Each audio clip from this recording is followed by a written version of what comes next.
O Tanjobi omedetou gozaimasu. Isto é japonês para parabéns. O Observador faz 12 anos e, em vez de bolo, oferecemos uma visita ao Japão com a Pinto Lopes Viagens.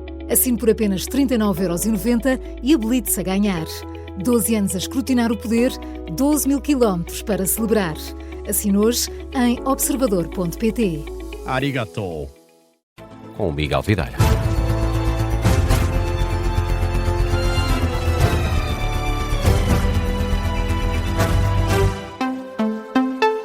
E começamos este Jornal das 4, Miguel, com o Ministro dos Negócios Estrangeiros. Considera intolerável o comportamento de Ben-Gvir, é ministro israelita com a pasta da Segurança Nacional, ele que partilhou um vídeo captado num centro de detenção em Israel. Nas imagens é possível observar dezenas de ativistas da flotilha humanitária que pretendia chegar a Gaza e que foi interceptada pelas forças israelitas, amarrados com as mãos atrás das costas, de joelhos, cabeça voltada para o chão.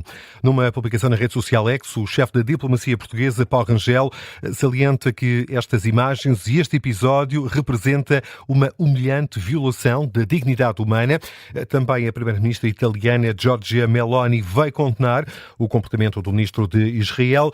Entretanto, de acordo com o jornal Times of Israel, Benjamin Netanyahu já vai criticar Ben-Gvir e dar instruções para que o repatriamento dos ativistas detidos seja feito o mais rapidamente possível. Os familiares dos dois médicos portugueses que integraram esta flotilha e que foram detidos por Israel foram recebidos há pouco pelo Presidente da República. À saída, uma das familiares adiantou que os dois médicos, pelo menos essas as informações que recebeu, já estão em Israel. A última confirmação que temos é que eles já terão chegado. São informações que temos da organização da flotilha, não são informações oficiais, mas que neste momento seriam os procedimentos para eles darem entrada em Israel. É a última informação que temos. Mas não conseguiram falar com eles? Ainda não falamos com ele, nem sabemos de alguém que o tenha feito. Nem o cônsul conseguia ainda falar com ele, nem o cônsul em Tel Aviv. Por parte do Presidente não houve nenhum espaço temporal para que o assunto possa ser resolvido? Não nos foi dado um espaço temporal. Disseram-nos que tentarão fazer de forma mais célere possível, mas isto dependerá do governo israelita. Sim. Um relato captado pela RTP Notícias. Outro familiar conta que há 2 dias que não há troca de mensagens com os dois ativistas. A última vez que tanto eu e a Francisca falamos com o Gonçalo e com a Beatriz foi na manhã do dia 18 de maio, antes deles serem capturados. E por internet, através do telefone, eles avisaram-nos que se estavam a aproximar barcos de caráter militar e que havia uma probabilidade de serem interceptados. E por volta das 9 da manhã deixamos de ter resposta. É este o testemunho de uma das familiares dos 2 ativistas detidos, 2 médicos que integraram a flotilha que pretendia chegar a Gaza e que antes disso foi interceptada pelas forças israelitas. O Partido Socialista acusou o governo de cumprir apenas o PRR na Secretaria. Num debate de urgência pedido pelo PS sobre a execução do Plano de Recuperação e Resiliência, o Partido Socialista acusou o governo de estar a executar o plano apenas na parte burocrática porque obras visíveis no terreno não há.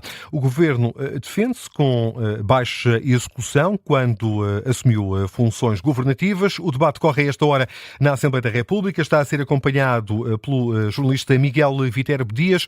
Miguel, afinal o PRR vai ou não ser integralmente executado?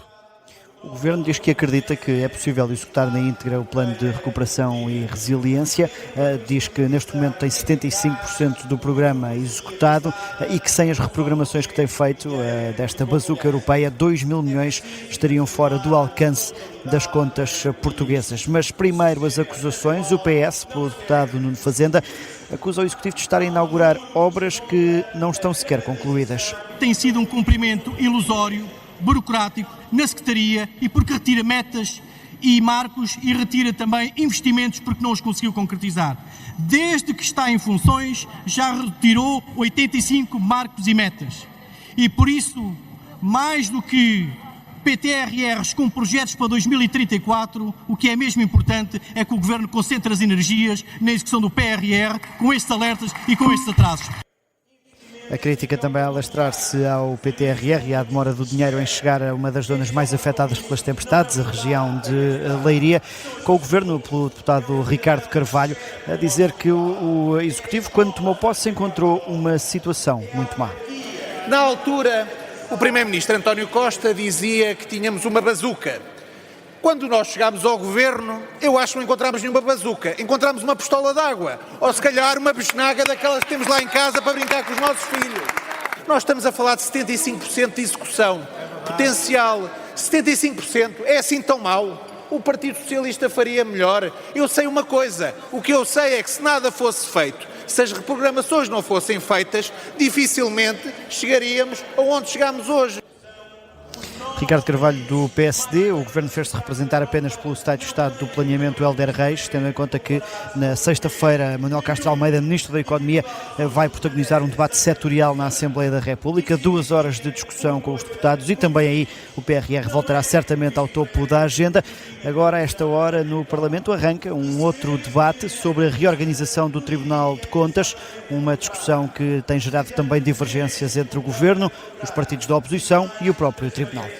É o momento que vais acompanhar em direto deste plenário o jornalista Miguel Viterbo Dias, que com o Vasco Maldonado Correia vão acompanhar esta sessão que arrancou há cerca de 1 hora, precisamente com esta questão da execução do PRR, um debate pedido pelo Partido Socialista. O Ministério do Trabalho volta a defender as alterações ao regime de amamentação, embora também saliente que há abertura para negociar esta proposta no Parlamento. É uma das alterações que faz parte da proposta de lei do Governo de revisão do Código do Trabalho, que ontem deu entrada na Assembleia da República.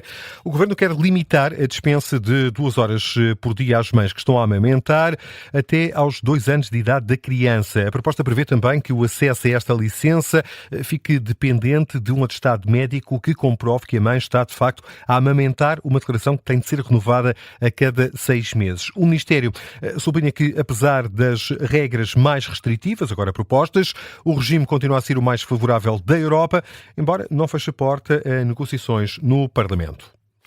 As 2 crianças de 3 e 5 anos encontradas sozinhas em Alcácer do Sal foram esta quarta-feira observadas no Hospital de Setúbal. É isso que indica a fonte da GNR ao Observador.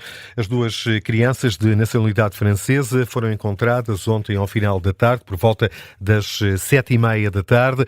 Há suspeita de abandono. Assim que Notícias avança que os pais já foram identificados. As 2 crianças estão a ser acompanhadas por representantes da Embaixada Francesa em Portugal. O caso está a ser investigado pela Guarda Nacional Republicana. O Ministro da Educação esclarece que as provas de monitorização de aprendizagem, agendadas para 3 de junho, dia da greve geral, são para manter. Sim, para esse dia está marcada a prova de português. O Ministro Fernando Alexandre explica que a prova é para manter, mas diz também que ninguém vai sair prejudicado caso não seja possível alguns desses alunos fazer esta prova. Não, as provas vão realizar-se com normalidade. Se a greve tiver efeitos, obviamente será garantida uma nova oportunidade aos alunos que forem afetados para fazerem a prova, mas não há razão nenhuma para adiarmos.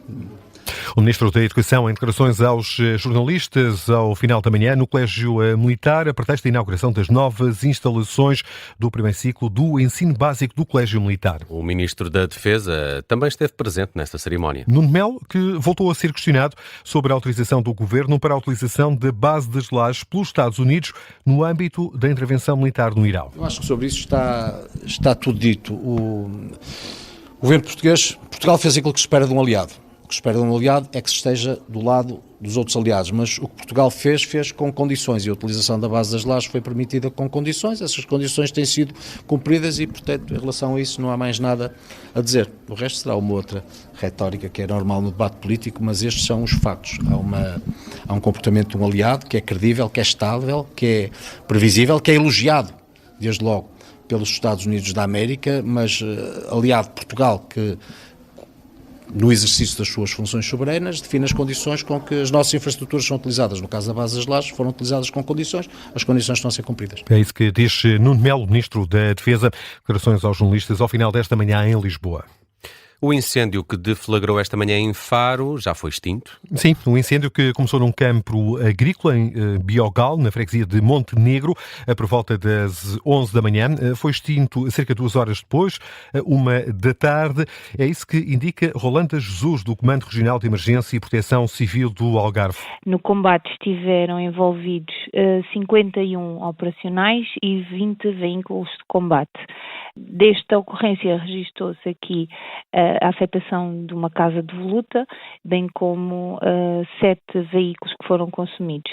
Estes veículos encontravam-se estacionados eles eram um total de aproximadamente 50 veículos que se encontravam estacionados num terreno agrícola com pasto, na zona onde deflagrou aqui então o incêndio. As consequências deste incêndio que começou ao final da manhã em Faro e já está extinto.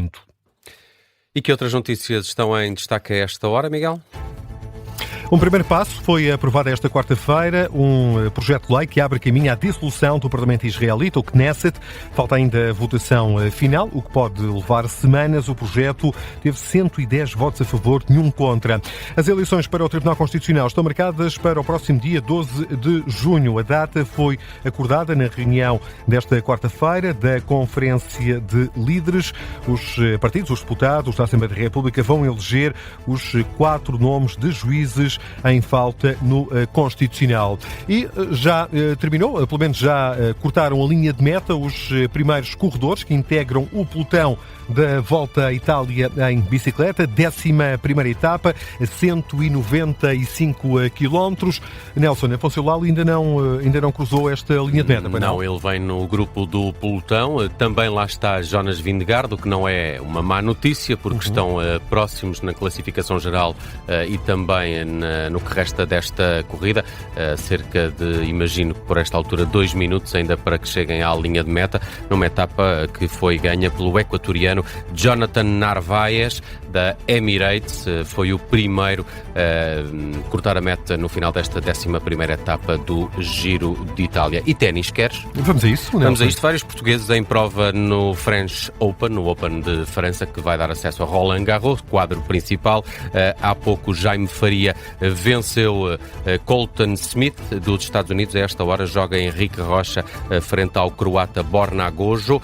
Henrique Rocha é número 118 do mundo, o croata 172. É uma partida que está renhida, mas que tem o português na frente, depois de ter vencido o último set por 6-3. Foi também por esses valores que perdeu o primeiro set. Neste Open da França, destaque para a eliminação da portuguesa Matilde Jorge pela norte-americana Mary Stoiana. Fica assim pelo caminho em Roland Garros. Mais logo, Francisca Jorge joga frente à eslovaca Rebeka Saramkovka.